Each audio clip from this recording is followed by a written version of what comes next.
Following the American Revolutionary War, tensions remained high between the United States and Great Britain. When France declared war against Great Britain in 1793, the US tried to be neutral, continuing commerce with Bot at the same time. Great Britain was providing supplies to American Indians who were at war with the US.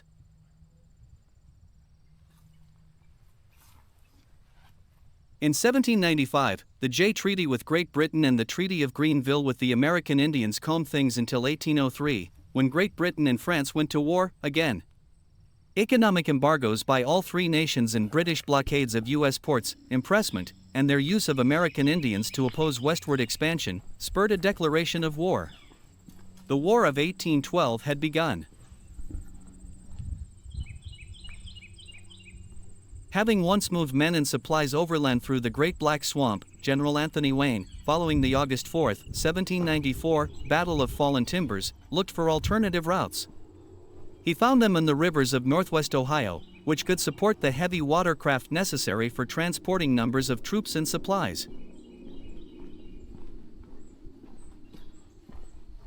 Sites for supply depots were made possible with the acquisition of strategic land parcels, including one piece 2 mile square at the head of navigable waters on the St. Mary's River near Gertystown, St. Mary's, Ohio, and a second 6 mile square along the Auglaize River, a spot Wayne referred to variously as head of navigation and head of the Auglaize, that would become the site of Fort Amanda.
These sites were strategically important to the military for the movement of men and material.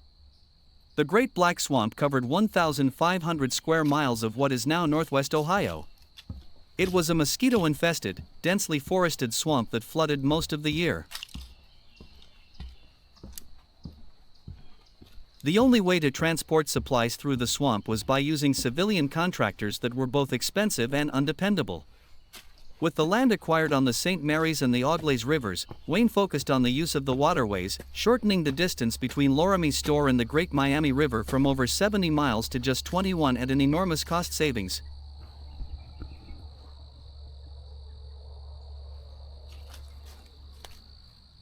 The Auglaize River is just one of the tributaries of the Maumee River used first by General Wayne and later by General William Henry Harrison during the War of 1812 as transportation routes. Fort Amanda was one of several depots on these water routes used to transport supplies to Fort Meigs in support of the war.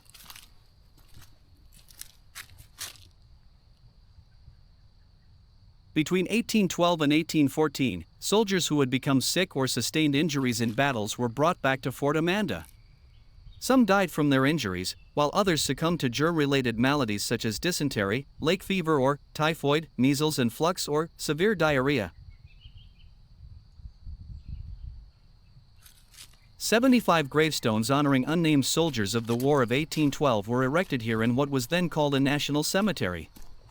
Now known as Fort Amanda Cemetery, it continues to be the final resting place for local families, including veterans representing nearly every American conflict from the Revolutionary War through the present.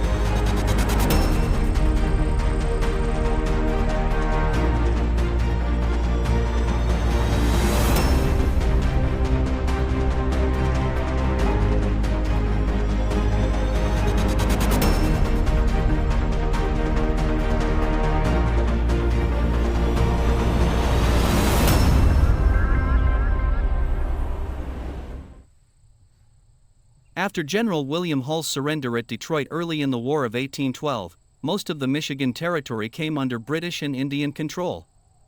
To prevent a possible invasion of Ohio, General William Henry Harrison, commander of the Northwestern Army, called up the Kentucky and Ohio militia. Rather than moving troops and supplies across the Black Swamp, he chose to use the Auglaize and St. Mary's rivers. In November 1812, Harrison ordered Lieutenant Colonel Robert Pogue of the Kentucky Mounted Militia to construct a supply depot at this site, previously an Ottawa village. Pogue, a veteran of the Battle of Fallen Timbers in 1794, named the post Fort Amanda after his 12-year-old daughter, Hannah Amanda.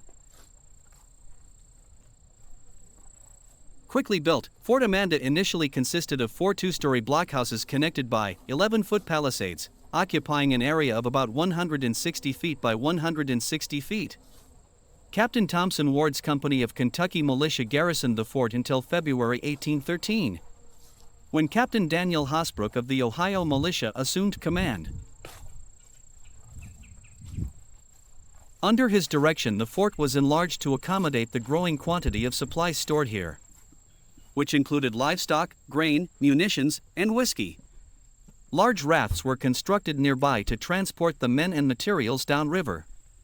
The camp became a key debarkation point for soldiers and supplies heading north in the effort to recapture Detroit. Fort Amanda was abandoned by early 1815 and was subsequently occupied by local settlers.